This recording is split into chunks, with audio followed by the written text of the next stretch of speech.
Hello, here I am everyone. In this video, we are going to make a tutorial about deriving a land surface temperature from Landsat 8 or another another satellite imagery using Google Earth Engine.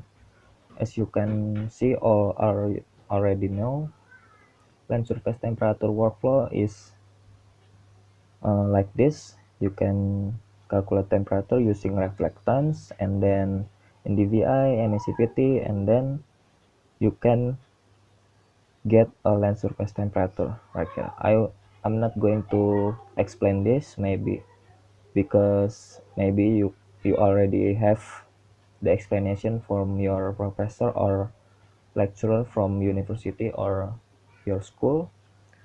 And then we are going to Google Earth Engine code editor. In this code, this is the code for calculating the land surface temperature. First, in this code, we are going to search the image that we want to derive the land surface temperature of it.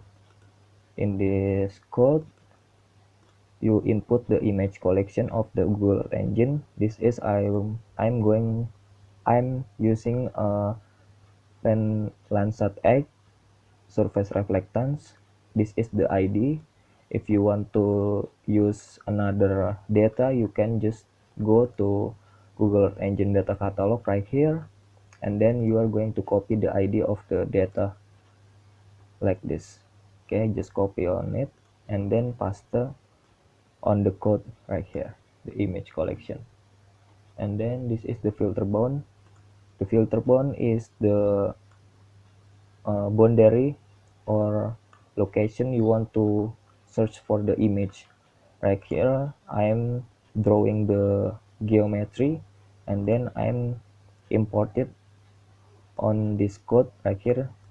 You just have to type the geometry like this, and then the geometry is in this code.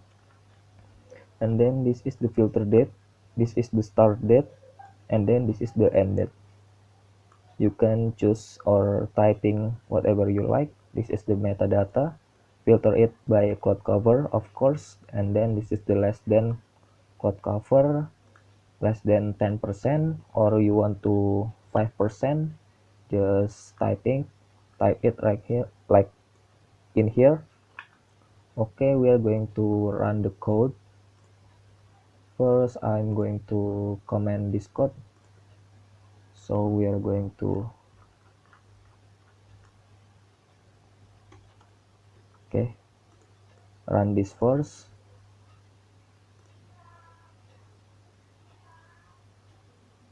If you run it, as you can see in this console, the result is the satellite image that you want to search.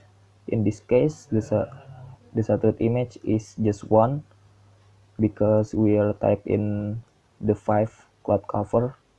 If we type the 10% of cloud cover, maybe we are going to okay, this is in this console there is the 4 satellite image that fit our cloud cover criteria.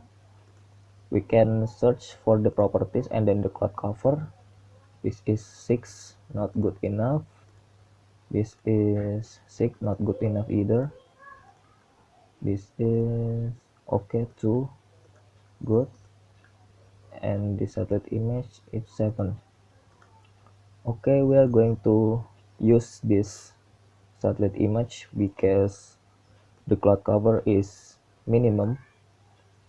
You can just copy the ID of the satellite image right here, copy it, and then we are going to undo the code, the rest of the code that okay, this is it, the rest of the code.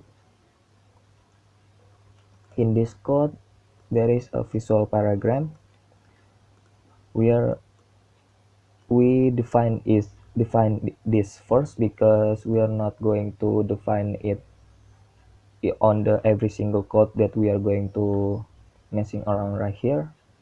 Okay, this is the images, the code for the image, satellite image.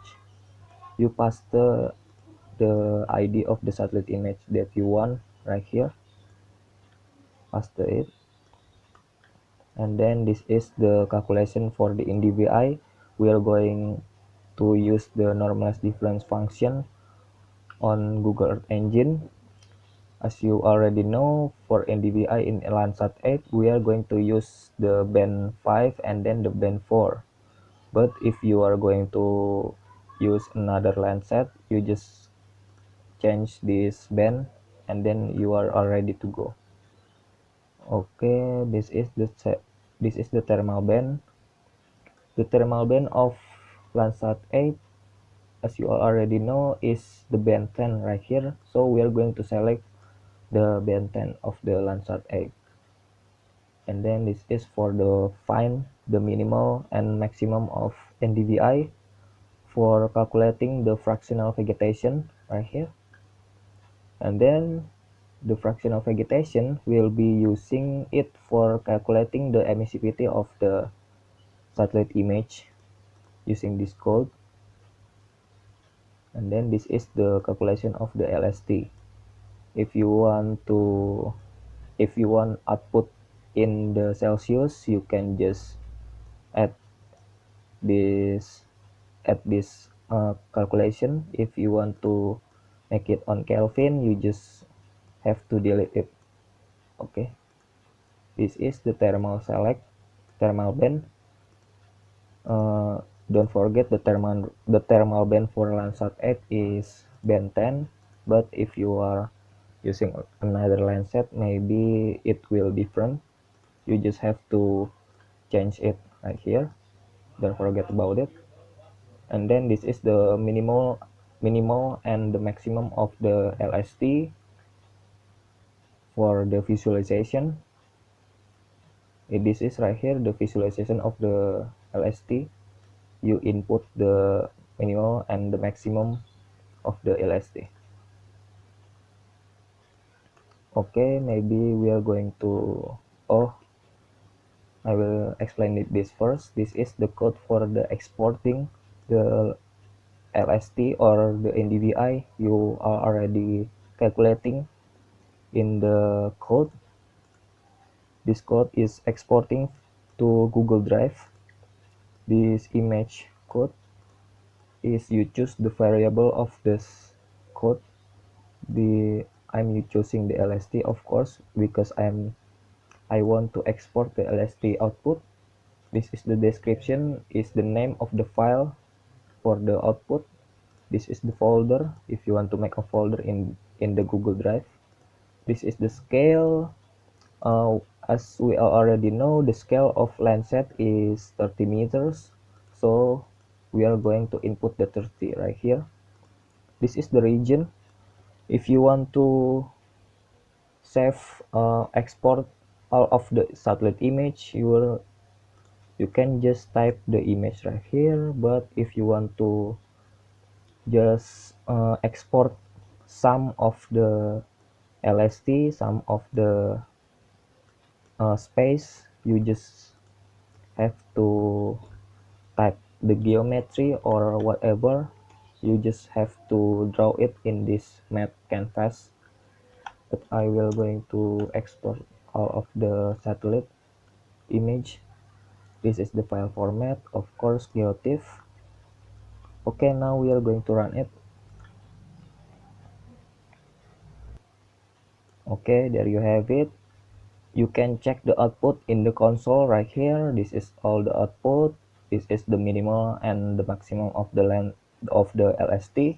This is the minimum and the maximum of the NDVI. If you are going to export, you just have to click on this task, and then you can run this. Okay, in this run, you can choose a drive or drive folder and then the file name, and then you're going to click on the run. Okay, there it is. Tutorial about deriving land surface temperature from Landsat 8 using Google Earth Engine. Okay, thank you and see you. Please like and subscribe. Please like and subscribe. Thank you.